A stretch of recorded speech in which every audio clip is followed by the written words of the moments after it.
Welcome to the voice of mountain sledding, the Mountain Sledder Podcast with Mike Reeve. Welcome, everybody, to the Mountain Sledder Podcast. Today, we've got Golden BC's Golden Boy, Riley Suhan. Riley, thanks for joining us. Well, thanks for having me, Michael. It's pretty cool to be doing a Mountain Sledder podcast. Right here in your hometown. Beautiful Golden, British Columbia. Very convenient.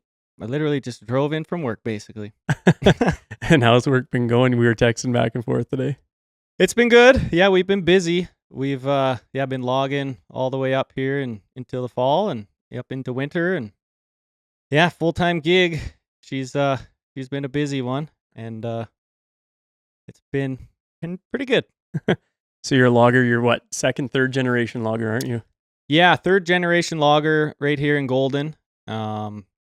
Been doing it myself for like 8 to 10 years, roughly. It's hard to put a full timeline on it just because I kind of jumped around with going to school and a few other little jobs. And, I quit logging a couple times to go guiding with Aaron Bernasconi in town here with GSR, and decided to come back logging and do the full-time gig again, and been doing that ever since, pretty much. And your dad's so proud of you.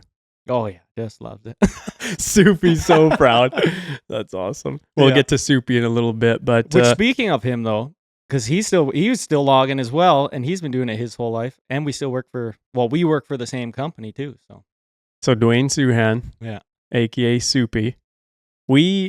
I really got my feet wet with him when we went on our Polar Vortex ride a couple of years back, when you took us to a brand new zone. Sledders that we know of have never really been in there before. And we had planned this trip, for months and months. And these are the dates we're going to go do it. And we grabbed Nick Mater and a couple other buddies. my cousin Ryan. Yeah, Ryan came with us. Yeah. And Dwayne. And we hit the road. But we were slapped in the face at minus 32 when we were driving out there? Yeah, we definitely seen minus 32 Celsius in the morning there. It was cold. And it warmed up a little bit, but it didn't seem noticeable. Like, I'm pretty sure I had 2 jackets on going up, 2 balaclavas, the thickest gloves we could find, and it was still way too cold. Yeah, I'm pretty sure I wore everything that I owned for outerwear. Yeah, it was seriously. Unreal. And packing jerry cans and going into a new zone. The only saving grace is it was sunny. So, I mean, if you were in the sun, it was nice. But man, minus 30 anything. Well, I felt bad for you because you had to document our trip, and someone needs to invent some super thin gloves for, well, I guess everybody, but because Mike needs to run his camera. That's right. And you pulled out your bare hands, and we're like cold, fully geared up, and you're out there taking pictures, telling us to hurry up. And I kept screwing up what I was trying to say. Redo it. Couldn't even move my lips. But I think the fans would attest that Soupy was the main attraction. Oh, that guy your dad is awesome, and he's a good sledder. I think his mother dropped him on his head when he was a child. Yeah, he's been pretty cool to grow up with and learn from.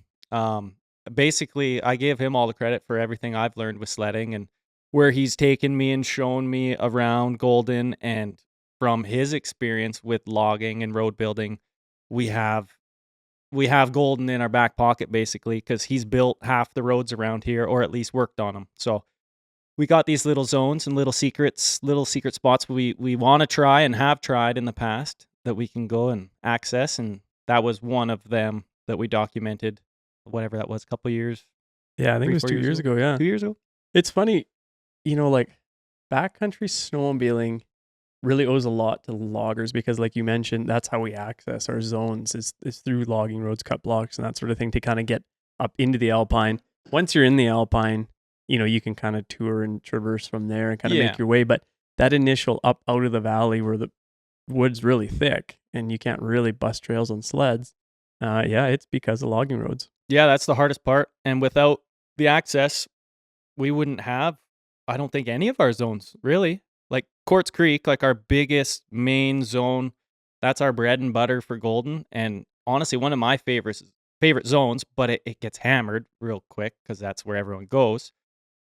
That road, like that was because of loggers. And like the parking lot, my dad actually, I That's guess so it's cool. been long enough. He pushed in the first parking lot with the D8 Cat, and because they were tired of parking on the highway. And ever since then, it's, him and his buddies and whoever else, of course, a whole bunch of other people started riding there, and then it became our biggest zone. So pretty cool. That is so cool. And then when we were heading out for the polar vortex, we had some pictures of, I think, your Yeah. dad's dad, logging Eli. in some of these zones. Yeah. Yeah. So that was, quite a long ways back there. And it was just so cool because we got to ride through that cut block that my grandpa logged with my dad. I believe my dad logged that block as well when he was younger than I am. And yeah, it was just crazy to see how it's all grown up since then. So we were looking at pictures, and there was kind of like, cats with gin poles in the back lifting logs. Logging's come a long ways, and you and I have talked about that lots recently. What does logging look like in BC right now where you're working? It's insane. Well, I wish I could like firsthand compare from what like my dad at a young age and my grandpa experienced with logging to what I do now. And like I can only speak for what I'm doing, and it's pretty cool. We're definitely like the millennial loggers because we don't really set foot on ground, which is the safer way, but now we're definitely pushing the limits. So I'm running a feller buncher on a winch assist cables with the traction line, and we're on. So hold on. Let me just describe this for listeners. Oh, okay. So winch assisted or line logging. Is there other words for it? For high lead. High lead. Yeah, for a yarder setup. So your feller buncher can articulate like 20 degrees or something. So the cab can actually like move separate from the track. So if you're on like a really steep terrain, your cab can kind of stay fairly level a lot of the time. But you get into terrain that's even more than the cab can do. So that's fine. But beyond that, you're tied to another machine that's sitting up on an upper block road that's, kind of dug into the ground. Little like goat stuck. trail, basically. It's basically like an anchor. And you're tied on with like 1.5 inches or 1.25 inches steel cable that ties you to that to make sure you don't go sliding down the mountain while you're taking trees down. Like that is next level. It's definitely a butt puckerer. Like honestly, I'm white knuckled most days at work, and like you do get used to it. That was the hardest thing is learning it. Like when I had the opportunity to take this job, was like I talked to my whole family. I talked to my wife. I talked to my parents. I was like, this is a pretty serious commitment to go and do this. And then I talked to my boss a whole bunch about it and learned all about it. And he was so good about it. He's like, just come out. We'll start slow. Like go whatever you're comfortable with. And we got some relatively easy ground to start on, which it was looking back compared to what we do now, or I have done in the last like 2.5 years. And yeah, it's very unique. It's very cool. I'm very proud of it. I do enjoy going to work. And like we were talking, honestly, well, just before the podcast here, like I get up at 3 a.m. to go to work most days and keep doing it. I've been doing it for quite a few years, not as many as all the old boys, but there's a reason, I guess, why I keep going back. And yeah, pretty cool. And I can do it right here in Golden. So there's kind of some of these, heli logging shows and whatever else that come from Vancouver Island and different areas. Yeah, or like Mud Mountain Haulers. Yeah. Which. So do you watch that and you're just like, oh, you roll your eyes a little bit because you're like, man, if they ever filmed what you guys were doing, would that just be like blowing their minds or what? Like those guys, so like LeBeau, I forget where they're out of exactly, but like they do the same stuff as us. They just, I think they just like set up all their it's Hollywood screw ups to make like it exciting for it's Hollywood. TV, they have right? to do that. Which like they do the same stuff as us. It just, again, it wouldn't be super exciting just to video us on a daily basis, but like to document what we do in general, like how you document us riding Sledding. snowmobiles. It would be really exciting, like a one piece, kind of show. And because nobody sees it. Like even myself, like I logged conventionally, so flatter ground for like 6 years on that end before I came to this high lead logging. And I'd never seen a yarder in operation up close, just because you're just in the middle of nowhere. There's not much, like around town to go out and literally witness logging and see Right. that technology. So even like the buncher I run, it's a pretty unique piece of equipment. And the only time you really get to see it if you're not a logger is when it's like going on a low bed down the highway. Yeah, that's it. Yeah. Because you really work alone, don't you? Basically, yeah. Especially when I start a block, like I'm all on my own until I get some wood on the ground until the crew shows up. But yeah, like our crew, it's a pretty small crew. I think there's like 7, 8 of us. Bunchers are badass looking machines. They're Like cool. they look strong. When you look at them, you're like, Yeah. that thing is mean. They're And- unique for sure. And then you see it cutting through wood, especially like late at night with all your lights on, and you're Yeah. just like popping out of the darkness and taking big timber down. That thing's pretty cool. Yeah. Yeah. Honestly, I never thought I'd ever get on a buncher. I remember when I was running skidder years ago and like seeing the guy Bouncing running, around. seeing the buncher and like, it's like, whoa, that's such a cool job. Like, again, never thought I'd be sitting here and doing podcasts and being a part of, this and being a part of 509 as well. And everybody else I've met throughout the industry is just like pretty cool life, to be honest. This episode of the Mountain Sledder Podcast is brought to you by ZOLEO, the most user-friendly and reliable satellite communicator available for backcountry enthusiasts. Listen, it's 2024. Satellite communicators are a must-have when backcountry riding. I have one in my pack whenever I'm riding, and you should too. Right now, ZOLEO has a kick-ass offer for the Mountain Sledder community.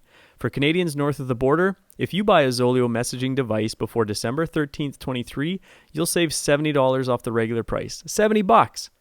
So for under $200 Canadian, you'll be able to connect with anyone, no matter how deep in the backcountry you are. That's huge peace of mind for your family.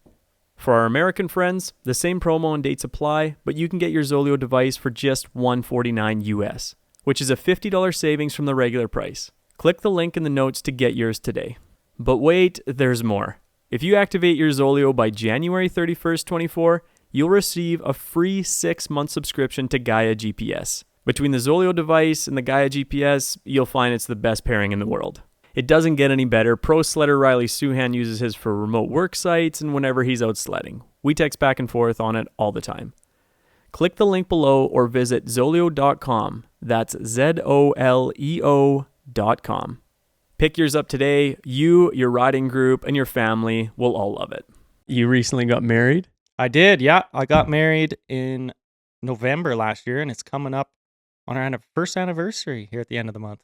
So that's pretty exciting. Gonna That's have to awesome. go crush some snowflakes, as Soupy says. I thought for sure you guys would be getting married on the top of a mountain, but you did the opposite and you went to a sun destination. Oh yeah, we went to Mexico. That was awesome. And I'd do it again. It was just so easy just to like get away, take our daughter and just go by the ocean, jump in the pool. And like we didn't set up anything. Like I might sound pretty lazy, but like we just showed up. That's Got the best way married. to do it, though. It was That's awesome. the best way to do it. Yeah. So Golden, BC, it's pretty cool that we're able to record this podcast here because you grew up here, learned how to ride snowmobiles here, explored here. Do you think Golden is one of the best places to ride in the world, probably? I think it's one of the top places to ride for sure. I haven't experienced many places, to be honest. Like I need to venture out more. So, if anyone wants to plan some trips, that would be awesome because I've only ridden Golden, Rebelstoke, and Sycamoose. And that's no further than 2 hours away. And why would you go anywhere else? Exactly. Like these valleys here have the best snow, the best terrain. It's just, I don't know. I don't even know how to describe it because that's all I really know. And I think I'm very spoiled with it. And yeah, it's a super unique place. It brings a lot of really cool people together. And so we can just go out and ride sleds. So yeah, no, I love this place and very, very thankful for my family being right here in Golden and being able to, grow up here and then now raise my family here. So What do you think the coolest place in the Purcells is to ride in this Columbia Valley here around Golden? Like, where do you love going if you got a weekend off? well, like I said earlier, like Quartz Creek, to be honest, is the best zone we have. It just, people need to quit going there because it keeps getting tracked up. But like that zone is awesome. It goes a lot, maybe I shouldn't say this, but it goes a lot further than people think. Now you're giving away all your secrets. Right. But like, again, there's a few other zones, like there's a few south of town that I'm not going to name. And I know a lot of people who know me know them, and we've all ridden there before. That zone is getting busy too. Well, you've been there, Mike. We took you there have, filming. Minus 25, I think it was that day. Yeah, I don't know why we've gone out a lot of film trips when it's just way too cold. But Someone's like you gotta say, do we it. plan it a month or so in Yeah. advance, and then that's just we get what we get. So Someone's got to do it. If it's cold, like, they still got to ride. exactly. The only thing, like, I used to have a rule of like minus 15 and colder, you don't go.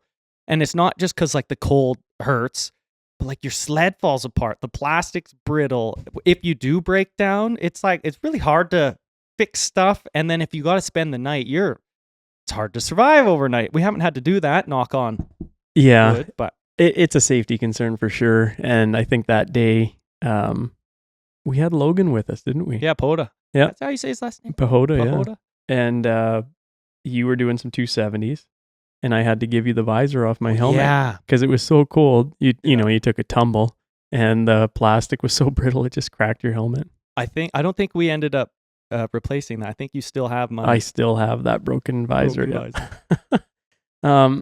Yeah, there's lots of different areas around Golden to ride that I've even experienced through you. So thanks for taking me. It's a cool place. I love it. It's so accessible and close to town, and in a few minutes you're up there. And Quartz Creek, like you're describing, is like right off the Trans-Canada Highway. If you're driving from Montreal or the UP or whatever heading to Rebelstoke, you got to drive past Quartz Creek. And why not stop and go experience it? Well, that's the thing. And honestly, I kind of like it because like Revelstoke is a great place. Like that is the place I love to go and ride because I don't know it. And it is so vast. It is a lot more different than Golden. It's a little tamer, and the zones seem to connect a little bit more, where it's a little more extreme in Golden and a little steeper. But it's good. Just keep going to Revy because then less people ride here. So What do you think? So last year we go out in November. What do you think about these new turbo sleds? Like last year you had a 154 turbo. This year you got another one, and just rowdy. man, Like the first clip, and we'll show it. Opening up that thing with your jerry can still in the back, so it was a wheelie monster. they blow my mind. Even just looking at some old footage from last year and just how much power the sled has. And it's out of the box. It's factory. Like last year, so I got a 154 Expert Turbo and did nothing to it. I just put on some bars and a wrap and, finger throttle, changed a couple things on it. Nothing drastic. And rode it. And it worked amazing all year and scared me all year. Like anyone can buy that sled and it'll take you, especially in spring conditions, anywhere you want to go. And so my plan was, of course, I wanted to put a 46 on it. And because I've done that in past sleds, and it's just, I love to wheelie and I just get a crazy grin on my face. And that's all I want to do. I'll stop on the road. I'll just, anytime we get going, is just see how far I can wheelie until I blow a belt. And, I have that experience a few times. And with this sled last year, I got the 54 thinking I would, get shorter rails, get the shorter track and slap it on. But after the first couple of rides, there was no point. At least for me, I didn't see any point. It just went and it wheelied over backwards everywhere. And just such a fun sled. So easy to ride and just built so well. I don't know. Like Burly. Yeah. Just take hits and keeps going. Yeah. And so for this year, I ordered the exact same sled, 24 Expert Turbo 154. I got it in the garage. We went out for a little road ride just to start the break-in period last weekend. And honestly, I think it feels like it has more power, but I claim they claim that it's the exact same thing. I know the chain cases were a little bit on the weaker end last year, but that's all been recalled. And I don't know, it's got like, you can like hear the chain case like buzzing around on the trail. I don't know if I'm going crazy or something, but it like, I think feels even better this year. And it's the same thing. So That's a good problem to have, too much power. yeah, no, I'm very excited to put some miles on that sled. And again, I know what it was capable of last year, and I just got to see what I'm capable of on it because it's such a weapon, that sled. So One of the first years we started riding, you were on a Ski-Doo, and I remember it pretty vividly, like it was yesterday. got a shout out to TGFG, I think, for introducing us and getting us kind of linked up to do some filming together, because he was just, there's this kid in Golden that you have to come out and film. And, you hear that from lots of different people. Oh, he's the best at this or whatever. And Thanks, TG. so we ended up linking up in Rebelstoke. I was out there doing some filming. And do you remember that day? Wait, what year was this? I'm just trying to think back. 14? Yeah, so the very first time we rode together? You and Russ Z, I think. Yeah, and then you were out with the Russians, Yeah. 509 Russia. Yeah. Or, That's right. yeah. Yep. And we were up Turtle. Yeah. That was, I remember that day. That was a good day. So you were riding a wide stance XP that you or XM that you kind of XM, yeah. 2014 XM. And I put a 42-inch wide front end on it. Yes, and I'd never seen anyone else do Don't ask me why. But and a 46 track. And a 146 track, yeah. Yeah, a little 2.5-inch lug. And with a tunnel dump. Man, it TSS sounded can. so Remember good. those things? Sounded so good. So was, loud. Oh, so awesome. Some of those sends that you had that first year that we started filming were iconic. So much so that still to this day we try and go back and recreate them. They were so cool. But I don't know about recreating them, because like the one in Eagles, so like the biggest one, I don't know if we're, talking about that right now, but where the heli's like underneath. Yeah, and that came towards the end of the season. Yeah. So you and I had some days up Rebelstoke where, we had good weather, good snow, everything just lined up. And with filming and any sort of backcountry riding, as everyone can attest, it's just like, it's not often that the stars line up that well, where you get great snow, great visibility, good access, your sled's running good. And a wicked crew too. Yeah, and the group staying together. There's not a bunch of hungover guys or something dragging you back or wanting to sleep in or whatever. But, everything was just lining up those days. I think at that time we were riding with Brody Evans and Derek Wood and, a bunch of heavy hitters, and they were at the top of their game of the day. I give Brody all credit, because he's just like, dude can ride. Well, filming that next year, I know I'm kind of jumping around, but like Brody, you got to come back and come sled with us. Like I miss that guy. And I swear, because I was like some of my first rides in Revy, and he's just like, Riley, this is a cool jump. Riley, that's a cool jump. And I'm like, okay. And like, he's already hit these hundreds of times, and I'm just like a kid in a candy store. And he just basically told me to jump off cliffs, and I did. So it was a lot of fun riding with that group, and it still is. Yeah. I mean, we're still making new friends and different groups, and it would be awesome to see him back out again. But hopefully he's doing whatever he loves to do in the wintertime and still living life like he always does. And he was so good at everything he did, it seemed like. But that's like so many of these athletes that are really good at sledding. Seem like, doesn't matter if it's mountain biking, like where you came from, or dirt biking or whatever. It's like they can just really haul ass on it. Mm-hmm. So we ended up getting into some pretty cool zones. Everything was lining up really well. Day was going great. And I remember you were hitting this kind of step down. Beautiful backdrop. It's not often that it lines up so well that you get like this awesome vista in behind. And this jump. that was in Turtle, the start of it. Okay. And you were doing like a little step down. Yeah. And it was sweet. Up across from kind of like the airport and Monster and Boulder, but we were in Turtle side, coming back towards Boulder. Anyway, you were doing a little step down, and I was like, man, do you think you could give it like some steez, like put some style into it? It was just a really, really cool jump. So you hit it and ended up somehow, and you've got such a unique style in the sled that I think we'll get into this in a little bit, but it comes from a mountain biking background. Yeah, big portion of it, I think. But you come into it and you nose down so hard that it looks like you're going to do an endo, but then, you bring the track back and get it back under you and land and ride out. And I think so many people still remember that super slow-mo shot with a great backdrop and your sled's just dropping out of the sky. And that steez that you had was just like pretty iconic. Yeah, that was a very cool hit. Like one of my most memorable for sure. And like I said just a minute ago about like Brody telling me what to go off and stuff, you just was like, could you try and do a little, throw a little steez on it? And I never done that really before. Like not totally that you knew of. planned, not like I'm going to go off this at the time and like drop a hip, drop a shoulder and like try and crank on this thing on a straight air step down type jump. And again, we were filming with 509. I was trying to kind of be somebody in a sense. And again, we're just having a great day, feeling really good on the sled. The conditions were all time. And yeah, I did what I thought I should off that to get a little steez. And it worked out. Couldn't worked out any better. So you're riding through it and you're like, man, that feels good. But you're in the air for what, 2.5 seconds, not even. And you land and you're like, oh, cool. You know, everything's all good. What do you think when you see that afterwards in the super slow-mo on the big screen? You're down in Spokane at the premiere with 800 other people watching this thing.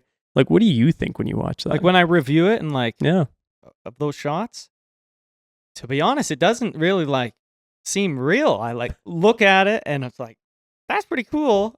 And to be honest, it's like the like imposter feeling a little bit of like, if I were to go there again, I feel like I couldn't do it again.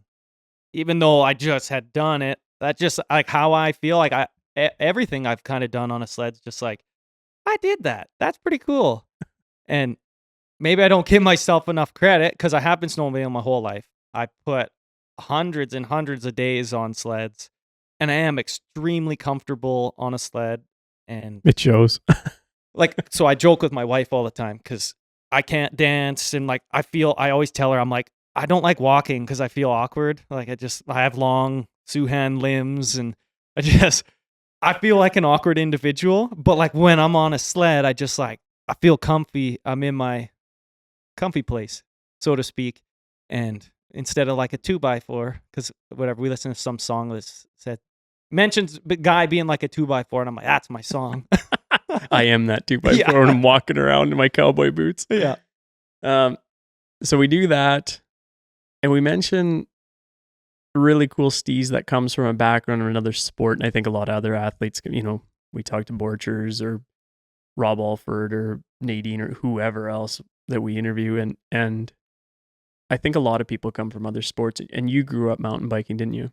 Yeah, I think, well, I definitely sled at a really early age, but I think I mountain biked. Of course, everyone rides a mountain bike when you're a kid, but I took it very seriously my whole childhood growing up, and then I started racing downhill mountain biking when I was 9 on the Psychosis, and this lady, Erin Foss, let me participate. You had to be 13, but they lied about my age, so I could race. So that's kind of what got me into racing downhill.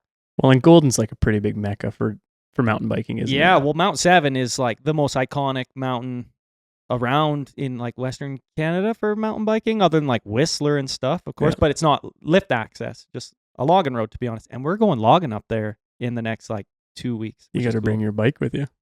So yeah, I grew up with that on mountain biking, and you know, I have a ton of history on that and learned a whole bunch from racing. So I started racing around BC, started doing some races over on the East Coast in Quebec, and then I actually ended up qualifying for World Championships and raced Mount St. Anne, a few years in a row. Canada Cups, and then I did a actual World Cup there, and then I qualified again the next year, and I got to go and do World Championships in Switzerland, in Champris, and that was a really, really cool experience as well. How old were you then? I was grade 12, so I like 17. Wow. And that was my last year of racing, and I capped it off on a really good note. I didn't get the position I had wanted because it absolutely poured rain. That was the year Danny Hart, for you guys that know mountain biking, kicked ass and won there. That was while you showed us that video, and it was insane. Yeah, I did show you that here not that long ago. What, didn't I? And yeah, just poured rain. And anyways, a little bit of story on it. I wadded in a corner and just like got my hands muddy, and then I just couldn't hold on very well coming down, and I slid out and crashed like another 4 or 5 times, as I think 95% of everybody did. So the guys who stayed on their bike placed well. And but what a cool experience. Very cool Grade experience. 12, you're around the world racing mountain bikes. Yeah. Like, how many people can say that? Yeah, very fortunate. Again, looking back, like that doesn't seem real that like I did that, because I haven't rode downhill bikes in probably 10 years or more. And that has inspired a lot of, I think, my riding style. It's a good portion of it. Just like I think everybody's style comes from somewhere. It's not all from sledding. It comes from your background of moto, your background of mountain biking or whatever it might be, riding bulls or something. And I think that's, again, a big part of why I kind of like hang off the sled a little bit more and look at features in my own way. And it's come together pretty good. Like, it shows, man. You've got a great style on the sled. I think some of the best features when I'm out looking around to see what we can film is like hips, shark fins, and stuff on the side of a hill, because you can crank that sled upside down so well. Sometimes it works out well, but that's just like anything. You try it a million times, it's going to work out at some point. But yeah, it's very cool to have all of that kind of like my skills now mashed into one, and now I can just show what I know on a sled and show how comfy I am, and it just feels right. Just that's the one thing I always say about snowmobiling is just I just am comfy. It feels that's my thing. What are you stoked on right now? There's talks that maybe you go join your brother Jay down south and try the Rimshaw. Yeah, very, very excited about that. So we've been talking with riders, with Jason there, and we're going to try and put together a sled. We're going to try and get out to a Rimshaw race, if not 2, if we need points or something. But we're working out, everything that we need to do to go there. So I'm hoping it all works out. No guarantees on if we're going or not, but if we do, that'd be a dream come true. Check that off the bucket list, and then who knows? Maybe we'll start racing Rimshaw if it's feeling pretty good. I think Jay and Blaine must be stoked that you're going to come down there and join them. Yeah, I talked to them there at the 509 kickoff to winter party and just kind of mentioned it, and they were so stoked. And I'm just nervous as all can be because I've never done something quite like that before. Like I hold my own race here in Golden, but that's a whole different beast, a backcountry race. But that Rimshaw race, I think I could do well at it. I think I need to get myself into a little better shape here for that. Just looking at those guys and how quick Jay and Blaine are, and Keith Curtis. Like, just watching how he maneuvers, all those guys maneuver their sled up the hill is really impressive because that's a whole different aspect of snowmobiling. Like, you're not really riding snow. And it's a different discipline, isn't it? Yeah. Like, the average snowmobiler never rides that terrain. I don't think. No, I think you're right. So yeah, you're getting pretty aggressive if you start racing or riding in the backcountry. Something similar to what the Rimshaw guys go through, and you watch what they train on, and they go to a backcountry hill. Well, it takes them half the day just to dig in ruts to try and train and get used to navigating through, like 6 foot deep holes. And then it's probably like the course you build your own. It's probably never as gnarly as Jackson. Right. And have you been to Jackson? I've only seen videos. Again, that's been a place that I would love to go and just watch. But there's a potential for me. The first time going there would be to race. And again, I'm super excited for it. I hope that it all works out and it happens. And then hopefully I can just not roll down the hill. So there's so many events in the world that are, the big one you got to get to, the Indy 500, Daytona, and all these sorts of things. And being at Jackson with all those people and the top level riders around the world, and you're on that hill and you look down and you're basically looking into downtown when you stand down the hill. It's so steep. It's so steep. Kicking Horse here. You've been here. there a few times, Mike? Yeah. Yeah. Kicking Horse here in Golden, similar kind of setup where it's just removed from town, beautiful backdrop, the ski hills right there. But Jackson is literally like you are looking straight down into town. It's so steep and right into town. Shows its aspect and how steep it is. Like, you can tell on camera how steep it is there, but I'm sure in person it's twice as steep. Yeah. just to stand on the mountain would give a lot of people the shakes for sure. Yeah, well, because then everybody slides down at the end man. and like takes off. I think everyone gets hurt sliding down. It's its own race in That's a itself. gnarly course. Yeah, so that's cool. I think everyone's going to be excited to see how you do. I think you bring a lot of kind of attack mode in the backcountry, which is cool to watch. And I think you like, whoop trails, and you and I have a lot of fun when the going gets tough. Oh, yeah, a bunch of goons just rallying. Like when there's 4 foot or 4 foot whoops, and you're just racing, literally skipping across the tops, passing each other, and I don't know how we haven't flown off the trail. Trying to hit each other's kill switches. Yeah. But that's fun, right? That's all about what sledding is. And I think Rimshaw, it might not be as happy-go-lucky down the trail like that, but I think it'll be fun once you complete your run and hopefully make it over the top. I'm stoked. Are you going to set up a different sled for it, or what are you going to do that way? Yeah, we're talking about that new Skidoo HCE. Riders is looking at, figuring that out with us and kind of for us, and we can all kind of, a few of us go as a team and ride the sled, share the sled, ride as many categories as we can. And I think we're going to leave it pretty stock suspension. I don't even know the rules of Rimshaw, to be honest, but whatever we're allowed to do and still like do stock and modify. Again, we got to look into it here and figure out these categories. Talk to Jay. I'd suggest you probably look at talking to Carl Kuster first, because he's been there a few times. Well, yeah, Carl has that. Talk to Carl. Yeah. He'll help get you set up or point you in the right direction. Well, even Ribby and a few other guys got to experience that recently, right? And it's cool to see that Carl's taken more under his wing too, to kind of like share that experience. Yeah. It's got to be something to try that hill. Like I look at that and I'm like, there's nothing in me that wants to try and take a sled up. You don't want to try that? Oh, I've seen where we try and follow you. Oh, the one day. So, okay. Another time we were filming this springtime, bring it back to Canada. As a kid, I always dreamed of trying to ski hill. Like you see the runs and you see everything on a sled.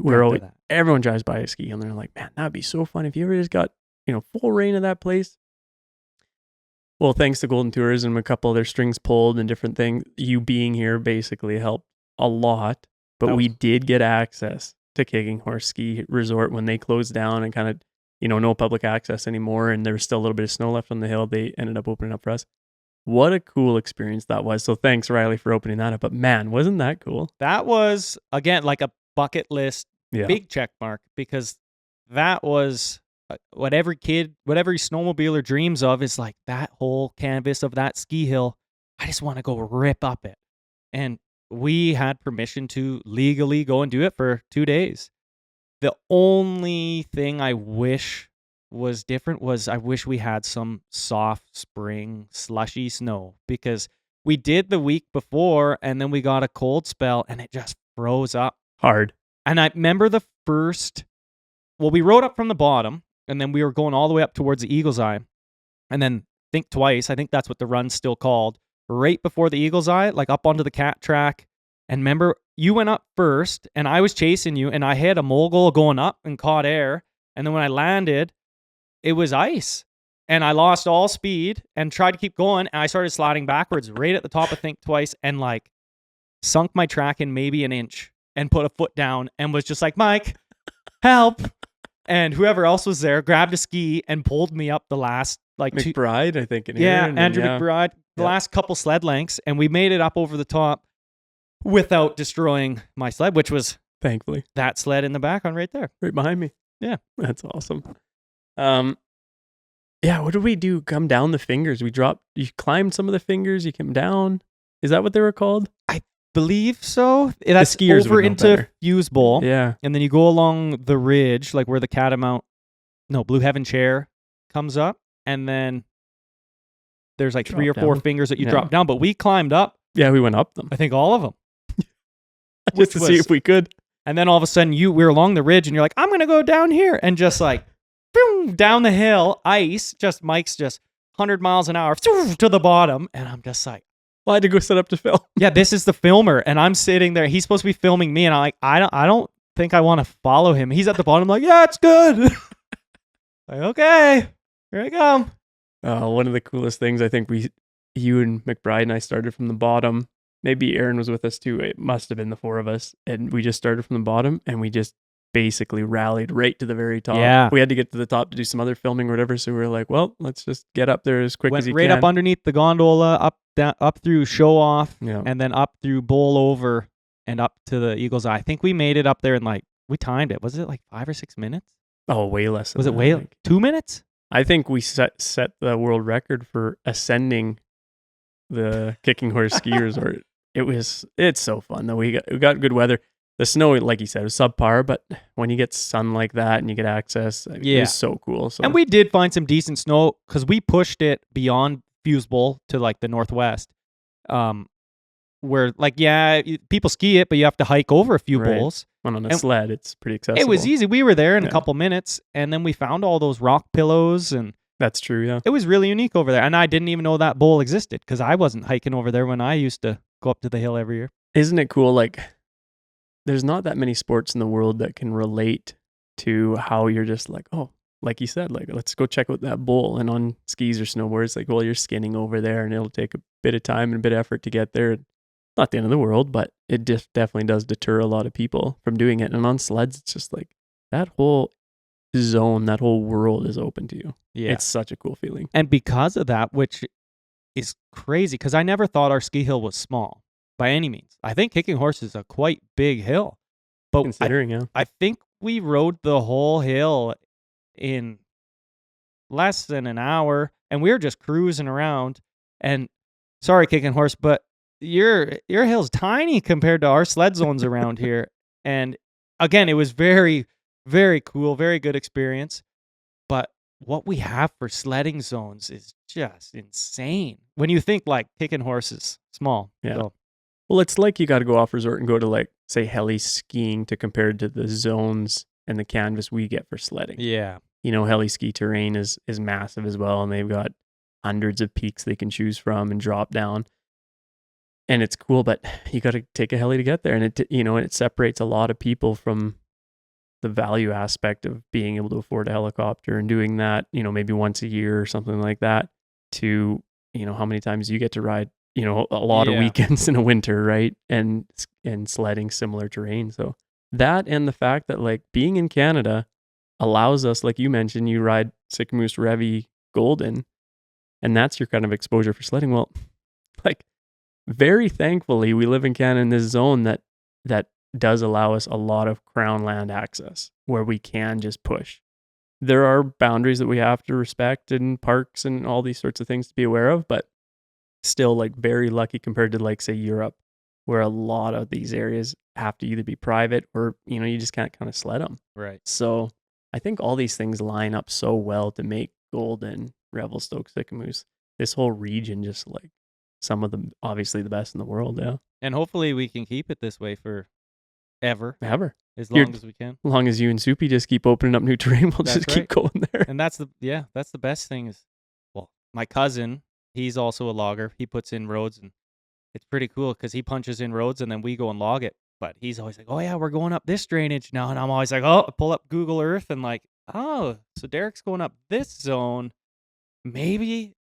Hopefully he can build the road far enough that we can access that next drainage or something. And a lot, 90% of the time, it doesn't work out because they never go up into the Alpine, the roads, but sometimes they do. And sometimes they're just close enough that it opens up that next creek drainage, and there you go. You got another little pocket. So You mentioned checking out Google before you go.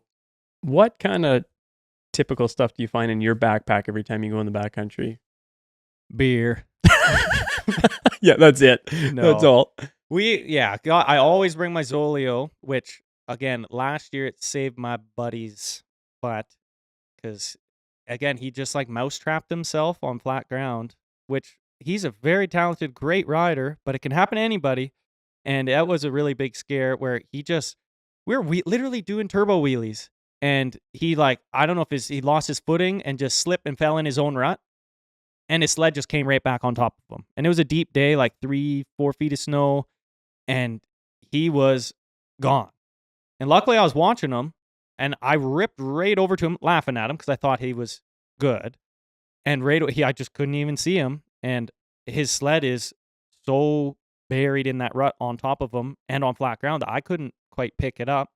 So I started hollering and yelling, and then my wife showed up and everybody else, and we did get the sled off him, and it, dislocated his shoulder and broke a portion of his shoulder when the bars hit him and like crushed him in.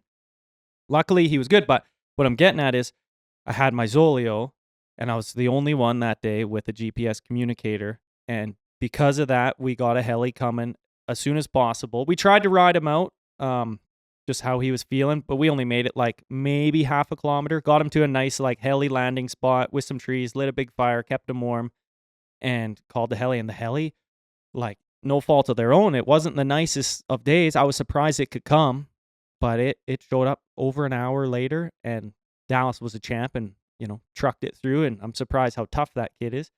And, but yeah, so of course, GPS communicator, if you don't have one, make sure your group has one before you go. And of course, all your avalanche safety gear, warm supplies, fire starter, big time, and food. Like, again, you could spend the night, like the simple little things, but you need so much stuff, and you can never bring enough. That's why you always need a tunnel bag full of all that good stuff, first aid kits, and just simple little things that if you got to spend the night, if buddy gets hurt, if you got even breakdowns, because like you could break your sled, blow a belt, whatever. If you got no tools to like fish out a bunch of blown shrapnel everywhere, you might be stuck up there. And like, yeah, just use common sense. Like, think about if you had to spend the night, and that's what you need in your pack, basically. One of the biggest things for me when I started filming sledding professionally 100 years ago was it really opened my eyes to the risks you guys take, saying doing jumps or drops or whatever. Everyone's like, oh, these guys are wild. They're crazy. It's the craziest thing I've ever seen. And it is, like, those, do not downplay what you guys do on a sled is unreal. But what was really refreshing and very cool was everyone has such respect for the terrain we're in. Like, no one overlooks that. So Avi safety in a group when we go out riding is just like, that's paramount. Like, everyone watches each other. Everyone watches where we ride. Sometimes maybe someone in the rider wants to kind of look at something, and we kind of, as a group, we kind of suss out the risk versus reward together. And a lot of times we'll, walk away from something knowing that Totally. we're not going to take that risk. So it's refreshing to be like, yeah, what you guys are doing on sleds is big, but it's almost like other groups out there that aren't doing the big jumps or drops are almost like can be more dangerous just by not knowing the terrain they're in. Yeah, being unaware of the Avi conditions and what the snow is doing is the first thing that you should at least try and get some education on. Just understanding the terrain that you're in, the place that you are, like what can happen, and just literally knowing all of you're not going to know all the hazards, but knowing to your best of your ability what all the dangers are and where the most dangerous places are. Because again, like you say, like we do some crazy stuff on our sleds, but I think the craziest thing is just like where we ride and where these brand new turboed sleds take us. Well, you mentioned like, ZOLEOs for communication, first aid, repairs, tools, things like that. Before you know it, you're 80K in the backcountry, and it happens quick. Yeah. And if you have, some sort of a hiccup back there and you're beyond heli range, or it gets too dark or whatever, it catches up to you really quick. You kind of forget how far these sleds can travel in a short period of time. You definitely do. And it honestly, it like gives me chills just thinking about like how far we go and the stuff we do. And like when something major happens, it's not an easy call, or like you can't make a call necessarily. You can throw the odd text or, get a helivac, and you're very limited. You're limited to the people you ride with and the people you surround yourself with. And I've become quite strict with myself in that over the years, because again, and I'm not knocking you guys, but like there's the odd person at the parking lot that's like, it's good, he's looking for a group to go and ride with instead of riding by himself. And do you mind if I tag along? And we've done it a few times, But I remember at one point doing it, and he come out, this guy, and he ended up hurting himself and broke some ribs. And again, we looked after this guy, made sure he was all right, made sure he got down the trail and got home safe. But you A just little gotta, bit ill prepared, maybe. yeah. And like, we don't know this guy's background, like if he's got any illnesses or sick, or, you know, if he's going to have an asthma attack or something even. But just being really close with the people that you ride with, and knowing their abilities and knowing your kind of like safety plan, Yeah. to be honest, is you just have to, or some bad stuff can happen. And it's happened to many, many people. And Well, an emergency situation, we've seen it a few times, and we've rode with people that have been, you even mentioned it last year, you know, being in an emergency situation yourself, and it kind of opens your eyes really quick. But, you know, now you're thankful you can share that with the groups you ride with now to say, like, well, don't overlook these things. It can happen so quick, and you never know when you're going to need, you know, satellite communication, or Yeah. a first aid kit, or a tow rope, or yeah, spare belt, or plugs, or like, one of the biggest things I see is just like not enough warm clothes. Like, I yeah, gotta not layering properly. yeah, I got to stand around out in the cold watching you guys, you know, we're filming all day. It's a lot of standing around. At least you guys are riding, staying warm and stuff like that. Then we're like, okay, well, like, let's hurry up and go, you know, warm up. And you're like, I can't. And that's move. great if you can, but you know, you break a leg or an arm or separate a shoulder, whatever. It's like that ability to just quickly go and warm up then gets taken from you. Well, how are you going to stay warm? Yeah. So you make a fire and things, but then you're laying on the snow, and it just quickly reminds yourself. And, you know, thankfully people like Nadine and others, Cody and stuff, and their you've guided. So education. it's just like, yeah, you've taken, you know, your wilderness first aid and different things like that to be more prepared in those situations. And yeah, I think groups can really benefit from that knowledge or those experiences that people have kind of Yeah. been through to say, like, okay, now we know what we at least need to bring to the backcountry. And it's very cool with like companies like Mountain Lab with all their stuff that they're putting out. Because like you can fill your pack with all the Mountain Lab stuff, and they pretty much have everything you need, from radios and heat blankets. I love their toolkit. Like, that's Yeah, it's finally sweet. someone makes a toolkit that's like small enough for sledding, because like a lot of the big ones you can't fit anywhere. So small, portable, and it has every tool you need basically to Yeah. fix like a lot of the different brands. It's not even just your own sled, but a lot of times someone in your group needs something. And it's like, shoot, I don't have that Everybody size needs Allen key or whatever. Tools at some point throughout the day. You'll need something, whether it's a bolt or if it's just like I say, like fishing out a belt or something, using it as a hammer on like Yeah. you need tools. And yeah, I really like what Mountain Lab's doing. It's pretty cool, all the product that they're putting out. And I'm really excited, actually. They got some really cool new stuff coming out this year to test out. So My buddy Mike and I traveled down to Golden last spring, and it was my first time competing in the Riley Suhan yeah, Invitational backcountry race. right on your hat. Yeah, I'm wearing the hat today for it. I thought it would be fitting for the Riley Suhan podcast to wear your hat. What an absolute blast Mike and I had racing. Like, it was just so fun. And like, you know, I think everyone's a little bit nervous, like, oh, a race. Like, I'm not a sled racer. But the idea of it is like, it's a backcountry loop, whatever it is, 10K or something. Under. Yeah. Yeah, so Somewhere in like there. sub 10 kilometers, but you experience climbing and go descents and some whip trails, tree riding, like kind of everything that backcountry sledding has to offer in an environment where it's like timed. So it's not like you're racing, banging bars with someone else. You and your buddies can just kind of line up, time each other, and then see how you fare up. So like, I honestly thought it was such a cool concept to grab like an enclosed trailer, 3 of your buddies, the 4 of you guys go out to Gold and spend the weekend, do one free day, 1 day racing, and compare times at the end and have a laugh. And Yeah. it's just so lighthearted and approachable for anyone, you know, like any age, anyone could just come and bring, you know, we had sleds from like what, 97, 96 last year Yeah, competing. that- Like, 670. it's so cool. Yeah. I'm glad you brought up the race, Mike, because again, so fortunate that took. Like, the race has been such a success every year we put it on. It's gotten bigger every year. How And many years is this now? While we've done it for 4 years, we've done Yeah, the I race think for it's 4 years, 4. yeah. We lost to COVID. So like 6 years ago, I believe, is when we did Started, the yeah. first race. And yeah, I'm so excited for it this year. Again, I need to start planning and getting some stuff going there. But it's just the coolest thing, because at the end of the weekend, like you described the race very well, but it's a race, but it's more of like a sledding get together, and you just you go have fun on sleds, because that's what sledding's all about.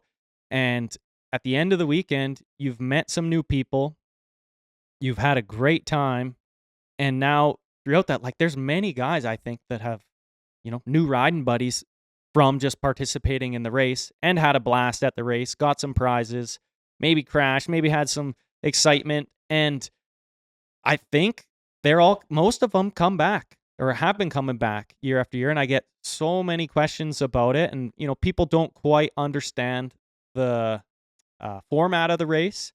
So for you guys listening that haven't been there, I pick team captains, and how I do that, to the best of my ability, I pick who I believe is the most experienced, kind of quickest, most skilled rider. So all the pros, everybody that can really ride a sled, I'm going to split you up. So then they're not on the same team. And then everybody else who signs up, you put your name in a hat, and we draw you out a hat. Randomly. Random teams. So, and the teams are 4 riders, wasn't it? Yep, 4 riders a team. And your accumulative time for each team takes the cake and wins the cash prize. And, there's... And a bunch of prizes beyond the cash prize. Yeah, so I always try and do it so every racer gets something. And it's cool that you've won it a few years. Is it every year? You've taken the sled side. Technically, this year I did get beat by the snow bikes. Sam Kiing really was fast unreal this year. And Matt Cox, of course. Blistering fast. Yeah. It surprised me at how quick they were, the snow bikes. But, spring conditions and deep ruts and things like that, they're definitely a lot more maneuverable and being able to ride around them. But still, like, not to downplay how fast those guys are on bikes. They're unreal. Skilled, man. Yeah. I actually could not believe how fast they are. So then the previous year, Troy Habardi, I think Matt told me he was like 16 at the time. And in his race run, he took off on, I believe, a red bike or green bike, and he finished on a different color bike. And we're like, Troy, what? Didn't you leave on a red bike and you finished on how'd you finish on a green bike? Oh, halfway through my run, he blew his bike up and he radioed his friend and he snow biked over, gave him his bike, and then he finished on that bike. And he still got a fast time. Like, he was top 10 still. So, well, blowing up his bike, you hopped on another one. Yeah, that was really cool. I really appreciated how hard he was working, because that kid would just come off racing like the snow bike cross series or whatever series, yeah, and was a beast on that thing. And then Matt Cox, super fast, and then Sam Kiing this year just cleaned up.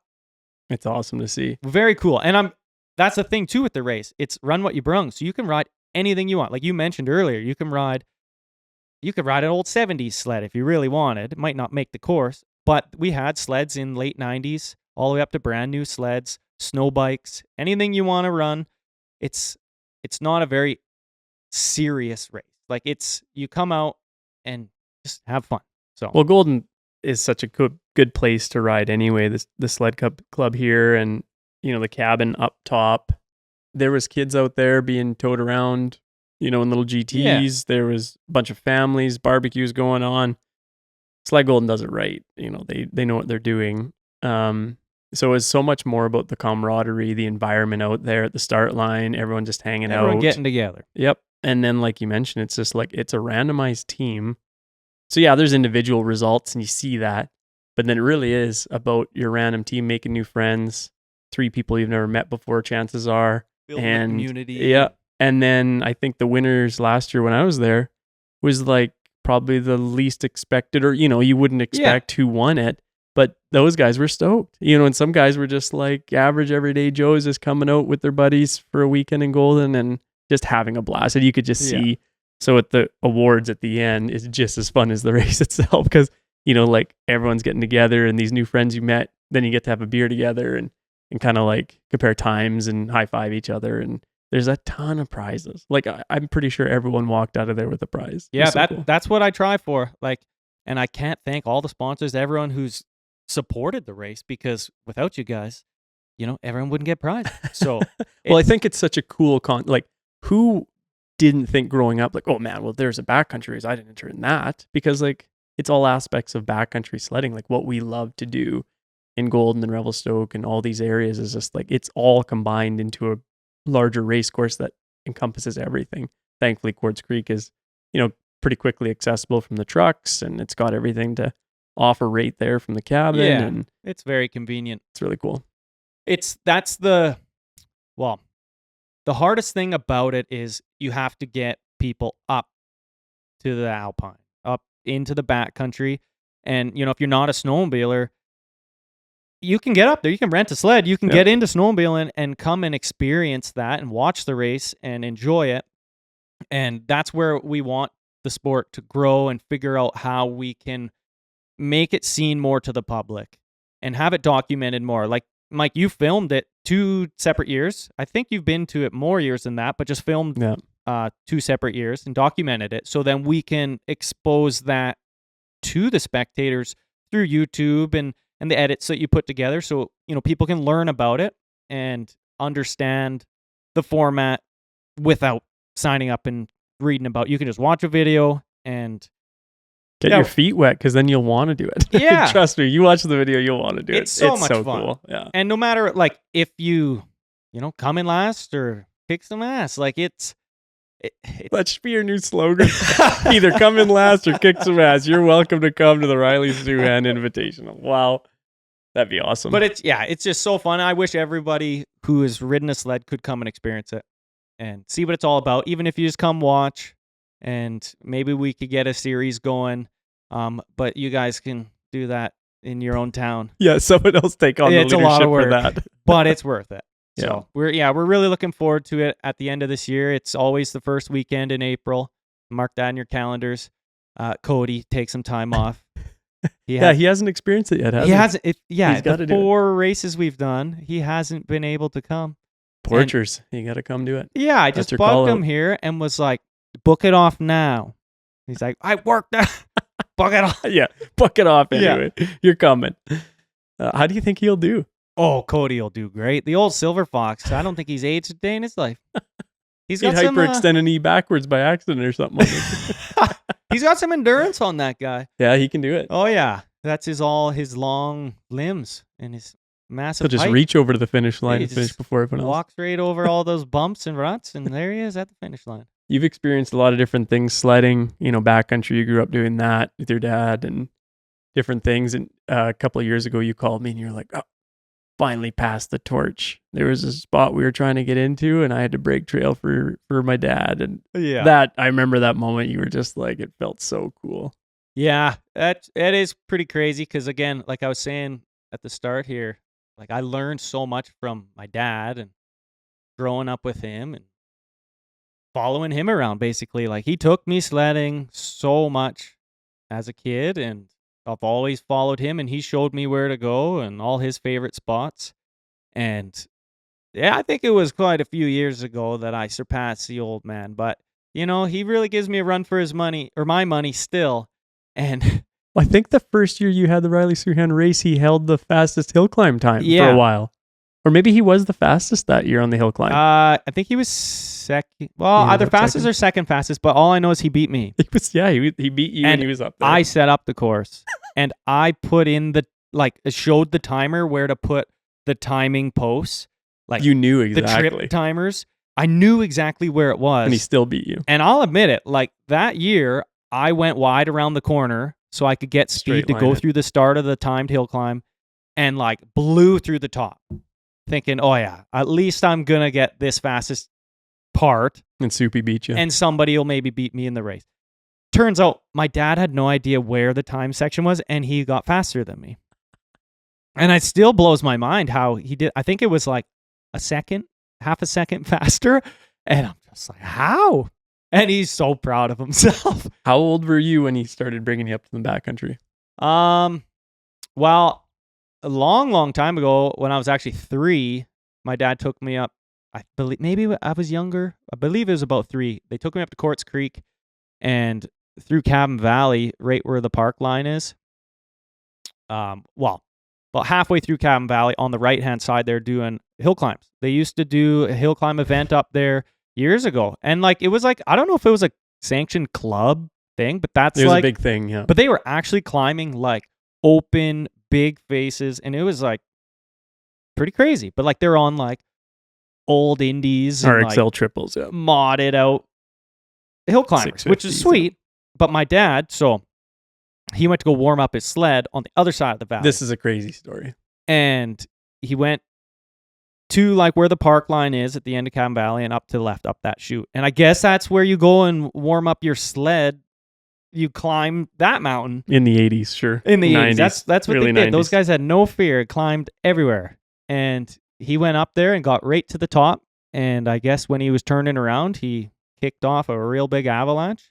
And it slid all the way back down to Valley Bottom, but also down kind of like the south face into the park. And everyone was scrambling. Oh, yeah, because I think everyone was watching the hill climb race. And then, But they had known, someone had known he went up there. yeah, like my dad's buddies and my mom and stuff. But they weren't really, like they were kind of watching, but not at the same time. And I believe, I could have the story a little off. So he gets to the top of the mountain, and this huge avalanche comes down this entire chute. Yeah, and it slides all the way down to Valley Bottom. So everyone starts looking. They can't find them. And there's a helicopter in the air. wasn't there? Heli's trying to find them. And then I believe they're about to like kind of call her quits and give up for the day. It was getting late, I believe.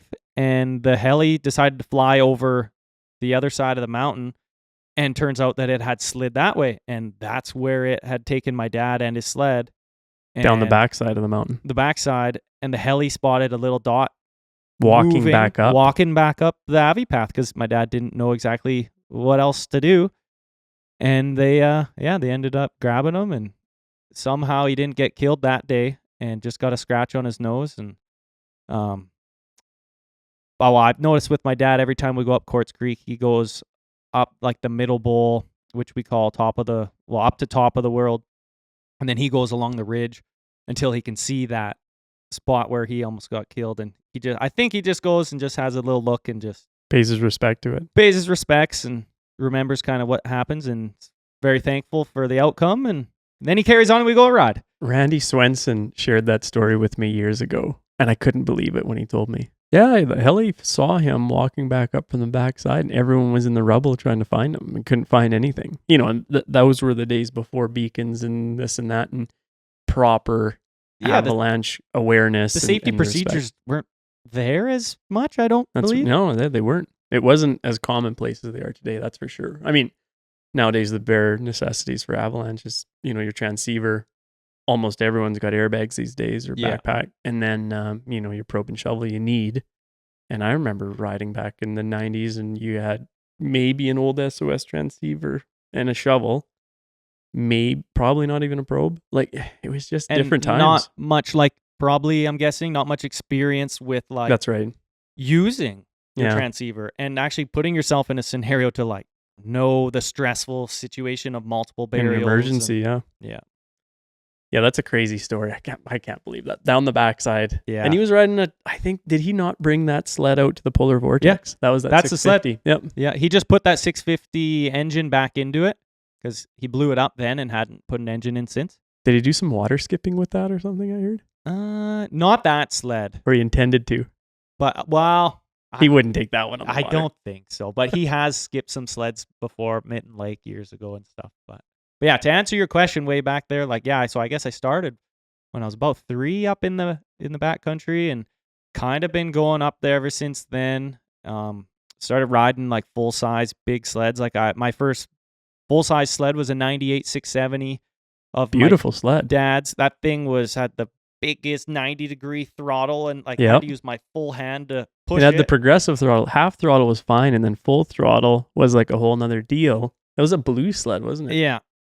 But the X was yellow. That was. that Summit X. I remember those sleds worked really good. Yeah, my dad had twin jaws pipes on it. Oh, of and course. The thing was cool. But that's kind of what I learned on, I think when I was like around like 9-ish. Mm-hmm. when I started riding that thing, and then moved on to his 2002 ZX 800 and rode that thing a lot. That's kind of where I started like jumping on that sled. And we got some old footage riding up Chatter Creek. And we were at 11,000 feet, and we had that sled up there. And I was just little bleach blonde hair, and that was cool. I got one of those photos. I have to show it to you later. But that was cool. So I started riding at a pretty young age, and pretty crazy that my parents kind of just let me ride how I wanted in the backcountry. Yes, of course they controlled me, didn't let me just go off on my own, but I don't remember a time where reign. I wasn't allowed to like not go sledding. Like I remember going sledding with just friends when I was maybe like 14 or 15 without my parents, and I remember that being quite weird. It didn't feel right. It felt a little dangerous, to be honest. But I guess as long as you're in a good group, I guess. Yeah. I was about that age. Yeah, would have been 16 because I would have been driving myself to the mountains, but 14, 15 group with family members, not my folks.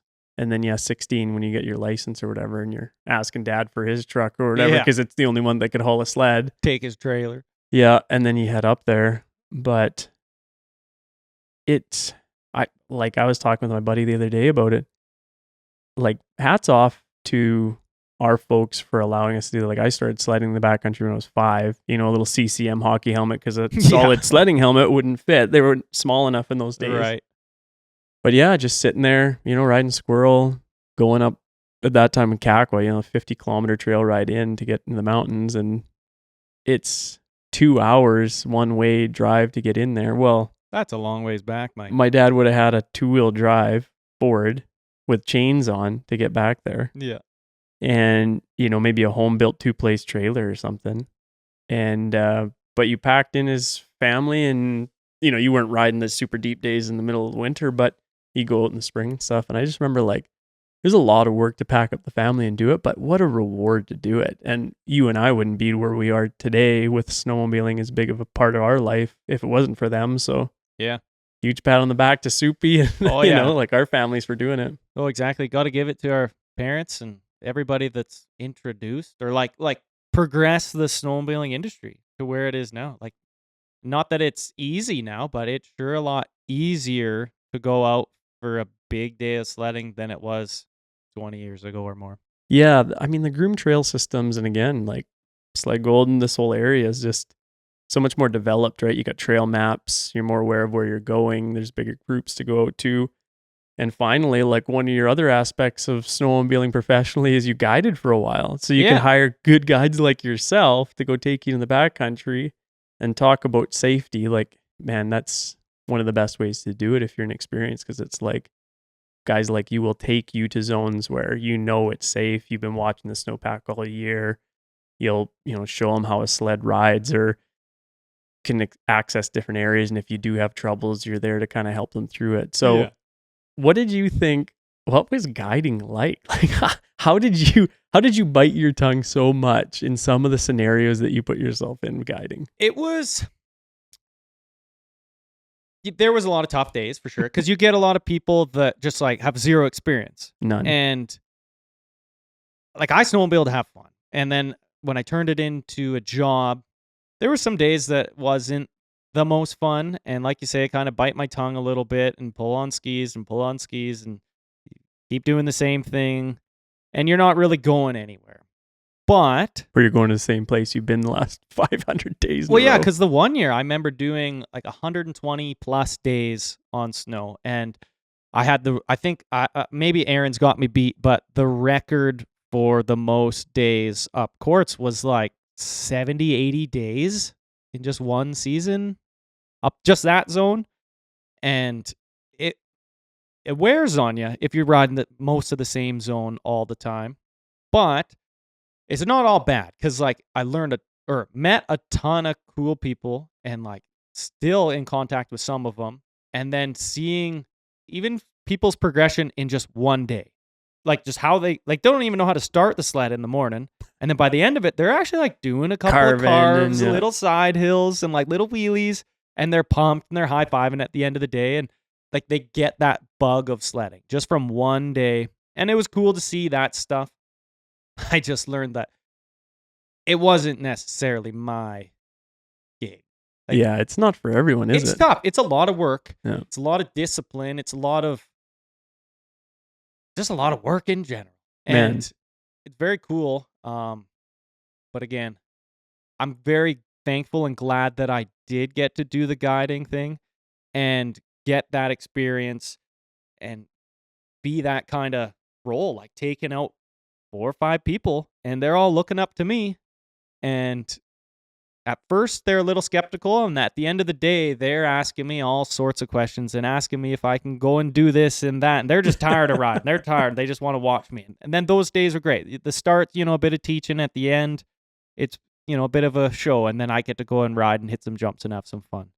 And it was a good experience. What would you shared with me some of the crazy stories that were like mind blowing at how some of this stuff people could even do this on a snowmobile. When you're guiding, you were like, Mike, this happened today, and I was like, you got to be kidding me. Crashes? Yeah. So these people don't live in this country. They're from the States somewhere. So I think it's all right to talk about them. But we had this couple. They were very nice people. And they come up, and we introduced them. We got them rigged up with all their gear and loaded up sleds, and we headed out. And we always go over the sleds first and make sure you're confident with your equipment and your safety equipment. So we go over transceivers and stuff as well. But I make sure to ride to me and hit your brakes. I want to see you do that so you know where they are. We did all that stuff. And we didn't make it half a kilometer up the trail to the first cut block. Like a quarter mile. Courts. And all of a sudden, I looked over my shoulder. They're both there. Go around the next corner. And just the wife's there. And I'm like, wait for about 20 seconds. All right, you just wait right here. I'll be right back. What happened? We didn't go anywhere. Go back, and his tracks are he's just over the low side of the trail, and he's out in the cut block, but I don't see him. I just see his sled sitting there idling, and I'm worried. I run over there, and he's squirming, and he's laying in the snow beside his sled, and I'm thinking he's broke his leg or his arm, and I rushed over there and asking him if he's okay, and he told me, just get him up. He's fine, and he just couldn't stand up in the snow. He wasn't used to snow, I guess. And anyways, I stood him up after I made sure he was okay. And then he's having a freak out, and for lack of better words. And he's like, how are we going to get this sled out? And I'm like, man, it's okay. Your wife's right over here. I'll help you out. Why don't you just get you to the side of the trail and just take a quick breather and sit down, and I'll get your sled out. Oh, you need my help. You're just a little guy. Because I'm 160 pounds. And you don't know anything about sledding. He was 250, bigger guy, but again, totally capable. But he thought he needed to just pick that sled up and carry it out. But I'm like, no, you just wait. If I fail, then I'll ask for your help. And I put it in reverse, and that's how tame it was. I just backed it back onto the trail. And his eyes went, oh, wow, that sled can sure go. And I'm like, man, the sled in reverse, they don't really go that far in reverse. But that's how inexperienced he was. He got his composure back up, and we made it to the cabin, and we had some hot chocolate and chat about everything, and then came home. And at the end of the day, we did have a good day. But that's not the type of riding I want to do. So So guiding wasn't for you. And I mean, hats off to the Chris Brands and Dan Adams of the world, because holy man, they do that day in and day out, year after year. Yeah. They've been doing it a long time, and it's pretty darn cool to see what they do. I think when you get a whole bunch of return customers that have been building their skills, and you know what you're going to get for 60-70% of the days, then I think it becomes a lot more enjoyable. Sometimes when you get just a bunch of new people over and over, again, not knocking me, I'll start somewhere. But yeah, it's a little tougher. There was I was going through old footage before I came out here, and there's a certain shot in our heli shoot. I want to say it was 2015. I want to say volume 10 maybe. That was a good year. In Sycamoose, yeah. That was I think was that first year you rode with us? Second year. First year was volume 9 in the heli shoot. It was my first wow, I'm around these guys. And that was in Sycamoose. Yeah. Yeah. So we hired the heli for the heli shoot in the springtime, as lots of people know, and it's a great get together. We just invite all the athletes, and a lot of heavy hitters, like you mentioned, are there, and it's just mind blowing. You guys are going to battle, and it's just Everyone was together that year. It's so cool. So the helicopter is flying, and typically, you know, like it's hard to get down along the deck, and a lot of times you're filming down onto the jumps, and the riders kind of come up and gain some altitude and whatever. This particular shot was the closing shot of the trailer of that year. Yeah. And I just looked at it the other day, and we'll show it here.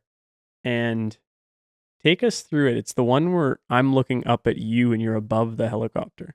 Take us through what that jump was like. I mean, like, what was it like to ride into that thing? So that big step down in Eagles.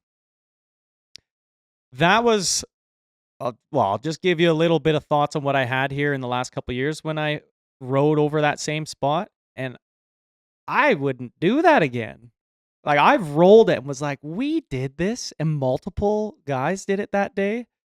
And yeah, so again, it was all about who we were riding with and just the day, the good conditions, the snow and everything. And it's wild. Like, when you get that many riders together in a helicopter in the things air happen. and multiple filmers on the ground, you guys just like amp each other up. Well, and you it's see not, like Turcotte going flipping and stuff, and you're like, wow. And then Jay almost like hits the bottom side of the heli at one point. he jumps so high. He was so high and comes down just fired up, and everybody's just going off, and you're like, yeah, like I'm feeling it. And like we were just rallying, like we were taking our turns. So like the heli would do a loop and one guy'd go, and then the heli come around again, then the next guy go. And we're all just like waiting, just like timing it. ready to go. And again, one of the coolest experiences ever. But back to that step down, kind of to walk you through, like from what I can remember back then, like a bit of a blur, but I remember being a little intimidated. We did play rock, paper, scissors, see who'd go first between Jay, Russ Z, and myself. Yeah. And Stephen Darcy, I think, yeah, on his Players Turbo there. Robinson cased it. He was did it there. the day before. I wasn't there for Right. that. Yep. He cased it and hurt himself, didn't he? Yeah, or did Jay case it too? Well, Jay did so when we rock, paper, scissored, Jay won, or however it worked, Jay ended up going Lost. first. Lost. Maybe to lost one. and had to go first. And so he went for it, and he come in hot, and I'm like, wow, he's going way too fast. And he's like 50 feet in the air over this gully, and then he's not going fast enough. It's that big. And he just like midair jumps off and just kind of like goes like this and just eats the deck basically. And we're like, oh no, like Jay's hurt. He kind of knocked the wind out of himself, I believe. Yeah. Kind of got up and was like fired up. He's like, I'm going again. He knows how fast he needs to go. And then he went and just like creamed it. Just perfect. And then after that, Russ Z, I think we rock, paper, scissors. Neither he lost or I lost, or Russ went, and Russ did it buttered. And then I got third. So I, again, was just like, okay, I seen how these guys went. I asked more Jay on speed because we had very similar XM that year. Russ was on his race sled. And Jay said, like, there's this little tree on the in-run. There's like this weird little gully and this tree. And then there's like, I swear the in-run's like 100 feet long. Oh, it's long. And Jay was like, you need to pin it before that little tree if you could. So like as fast as you can possibly go from that little tree and then some. And I'm like, really? And like just trying to trust that advice. And so I come into it, get by that tree, and I remember just wadding on, and that lip is coming way too fast. And I remember just like doing a little throttle blip off the lip. And I come off, and I'm like, wow, I should have listened to Jay. And like didn't hesitate for a second, because I come off, and the first time I just barely knuckled it, rode it out, Yeah. and was like, I need to do that one more time. And we didn't get the shot that we necessarily wanted. Yeah, the timing either. wasn't right on that one. Yeah, so then we lined up again. I had my first hit in and trusted Jay, trusted my second hit, and just held her wicked right off of it. And like midair was like, felt so good. I could tell I was going to make it right to that sniper landing that was very short. And I've never done tricks, but I was just so pumped and that high that I just like threw an arm off. And then I needed brake to like bring the front end down, and was just like, oh my, what am I doing? And like came back, grabbed some brake, and then didn't land as nice as I had wanted, but was just. But he threw an arm in the air. So that was was cool to do that, and you can like just see it as the like trailer rolls away. Well, because And- you were kind of backlit, you were like a shadow. Light was, beaming in from the background.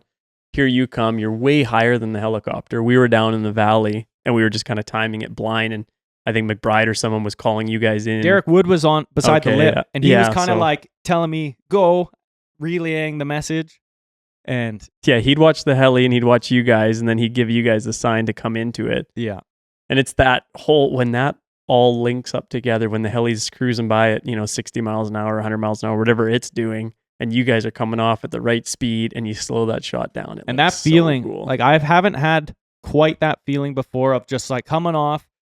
For some reason, I threw my arm off, and then the helicopter's like below me. It's like there was this gully that it was flying up, and it was right beside our landing. So it almost felt like I was going to go right into the rotors. And it was very cool. Of course, you could tell it Surreal, wasn't, yeah. but it was just that weird feeling. Like everything slowed down, but also went so quick at the same time. And then landed and rode away and was just like, all right, this is the best day ever. It was pretty cool. This is a cool sport. Well, and we had Sycamoos backing us there, so everyone the camaraderie was so cool. We go-karting, and we had a houseboat, Yeah. and we all stayed at the same hotel together and ate together and hung out and waited for the weather to turn, because we need weather for elements like that to come together. And it was just so much fun. I remember like just the group of people we had riding together, some of the best backcountry riders in the world, all coming together, converging in one spot. And it's what comes out of that entire like 2-3 days could be an entire film in itself. Yeah, It's so cool. 100%.